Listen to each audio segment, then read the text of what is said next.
this is the most important take-home message from SIU World. That is our idea, that is bring urologists together. This, I think, is this is the perfect meeting to discuss about this, because you have the I before BUS, so international, and SIU is one of the oldest international urological society around the world.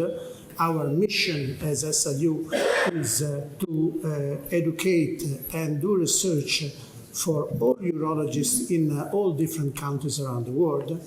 And we are a growing community. We are now close to 1,400 urologists in more than 130 countries.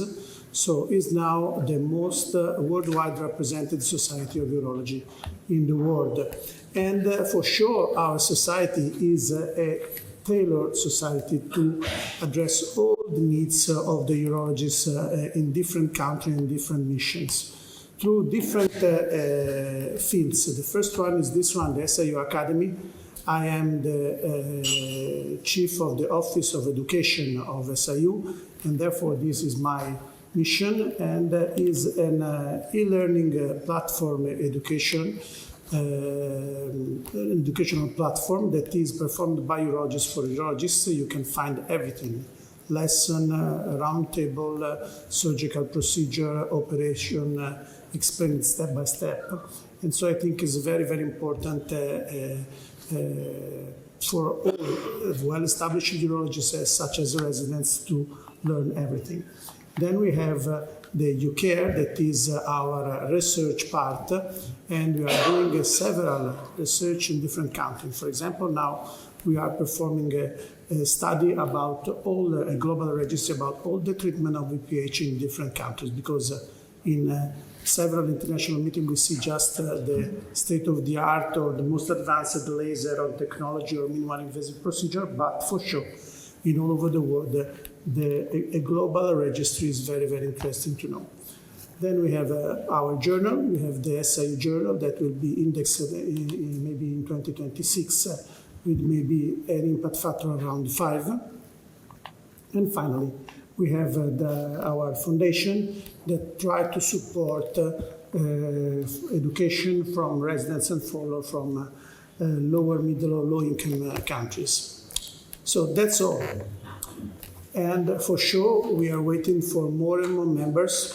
I see here if several urologists can be interested in joining SIU, because we can acquire several advantages like the discount in the registration in our meeting, but for sure also a special access to the SIU journal, the possibility to do networking around the world with other urologists, and for trainees in urologists, the registration is for free. So now my lecture is focused on the focal therapy of prostate cancer. I come from Florence, that is now the very first center in Italy for robotic prostatectomy. We have a huge amount of patients that from the center and the south of Italy come from Florence to do robotic surgery. I have personally performed more than 2,000 robotic prostatectomies. So this is just to show you that even if we are strongly believing in the conventional radical prostatectomy performed in every surgical technology, but for sure, we have also explored the focal therapy. Focal therapy means several different approach for prostate. Here you can see the 10 more investigated ones. As you see, there is a totally different energy sources that can be used to perform a focal therapy. The mechanism of action is directly related to the source of energy, so for sure we can use different kind of energy that produce different alteration from protein degeneration, from formation of pores, protein denaturation, the DNA damage, the coagulative necrosis. So we can damage the prostatic tumor in a totally different way, and also with different approach that usually are performed all the procedure transperineally or transrectal, but also for example, with prostatic artery embolization or with partial prostatectomy, with conventional angiographic or robotic approach. So this means that when we discuss about focal therapy, we discuss a totally different approach that are different also in terms of anatomy, because the damage that we can produce inside the prostatic tissues is totally different. And I thought about damage, meaning that is the cancer control different, but also the functional outcome may be different according to the different technology that we can use. Moreover, we can extend the field of treatment as only minimal partial focal therapy as a quadrant of the prostate, or any ablation of the gland, of the whole gland, if we decide to treat this. Moreover, also the patient that we selected can be different, because even if the patient selection according to the UK criteria are this, usually the the current literature are based on patients with PSA below 10, with the Gleason score at least at 7, with the T1, T2 clinical stage. And so the clinical outcome and the functional outcome depends on all these factors. To investigate it very well this, all my staffs, and together with also international group under the SIU umbrella, performed 2 different systematic review, one oncological and one functional, just to investigate it as much as possible the state of the art of focal therapy.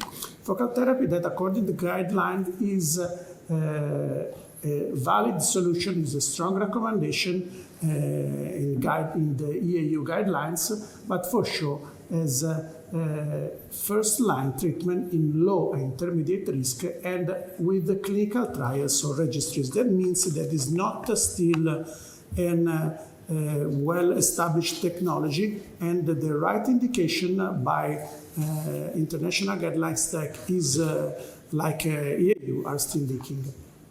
So the endpoint for oncological outcome was for sure evaluate the oncological profile and evaluate the cancer control definition, and the secondary just to understand the comprehensive overview of the definition of oncological outcome. And for oncological and functional paper, we used the patient's intervention comparison outcome, and is based on patients with prostate cancer localized as a stage focal therapy, single arm or comparative study, and for one systematic reviews we used the oncological outcome, and for the other one the functional and the safety outcome. We excluded from this, from both of these systematic review paper not in English, we excluded also the whole treatment of the gland, because I mean it's not really a focal if you treat even with a focal approach the whole glands.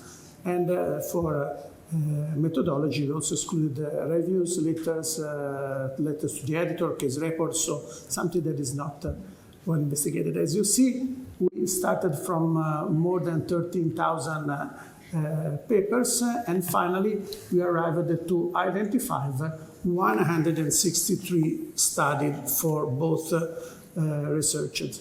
But it's interesting to see that we have just one randomized controlled trial with photodynamic therapy versus active surveillance. So considering that we don't have a comparative study, it's not possible to perform meta-analysis. And just this is an important result, because considering that you have 160 paper acquired and you are not able to perform a meta-analysis is something that usually when we do a systematic review does not happen very frequently. These are the 10 technologies that I showed you, and the most important table regarding oncological outcome. It's interesting, as you see here, that only HIFU, cryo, and focal brachytherapy has the number of studies reporting biochemical recurrence in more than 50% of cases. And you see that when you have the biochemical recurrence, you can have refocal treatment in 2 to 90% of cases, or salvage treatment, that means, for example, definitive radiation therapy or radical prostatectomy, in 3 to 90%. So a range that is really completed from 3 to 90%.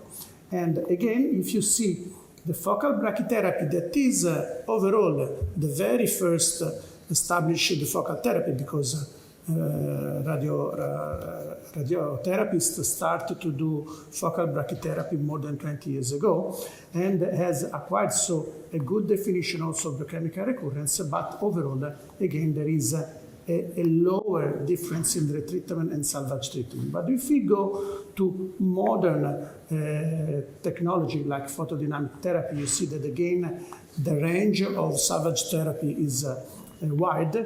And if you see also the most advanced technology like the irreversible electroporation, you see that no paper evaluated the biochemical recurrence, and overall the number of studies reporting the salvage treatment is 92%. That means that biochemical recurrence and salvage treatment, there is no concordance in every kind of treatment.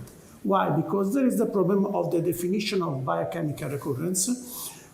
So overall, we can say that the cancer control, according to the Phoenix, that is reported in 29 studies that we analyzed, is the rise of at least 2 nanograms above the nadir after the treatment. And the need for a treatment, again, you see that in 50%, in 50 cases and in 70 cases, is the need for a new focal therapy or a need for a radical treatment. What happens regarding functional paper? To moderate are minimal but severe event only in 30 studies, with a range from 1 to 40% of the cases according to the technology HIFU or brachytherapy. And the most commonly reported complications are infection, urethral stricture, hematuria, and something like this. So, regarding the definition for continence, IPSS EPIC on the UA, for potency, IIF-5 SHIM questionnaire or the EPIC study, and for complication, usually the paper use Clavendindon or common terminology criteria for adverse event. Can we do what we are expected as urologists to investigate it? So the trifecta or the pentafecta is not so easy when you do the focal therapy. Why? Because for sure the cancer control is biochemical recurrence, but there are no other definition according, for example, to surgical margin. There is no definition so as oncological outcome after focal therapy, and there is no consensus how to define cancer control except for biochemical recurrence. As compared to state-of-the-art of literature, we have investigated new modalities. The number of studies rise as compared to the other systematic review from 30 to 70 to more than 100, and we focus only on oncological outcomes, this one. We have reviewed 10 modalities. The problem is for sure the heterogeneity of the technology and the different definition of outcome. Is the same of functional. We have a continence that is fantastic for sure, but pad-free rate is not reported in many articles. And for erection, the most important question, that is the ability to obtain erection rigid enough to have sexual intercourse, is not reported in several publications. The Clavendindon, that is reported in less than 50% of study, but is ended in after 3 months. So again, the advantages compared to previous literature are the same, and for sure, the problem and the standard limitation were the same. In conclusion, for sure, focal therapy is a valid option for very selected patients. Nowadays, we have 10 different kind of focal therapy. There is so a great heterogeneity, and it's not easy to understand if we have a technology that is more valid as compared to another one in cancer control. And this is the reason why it's still experimental procedure.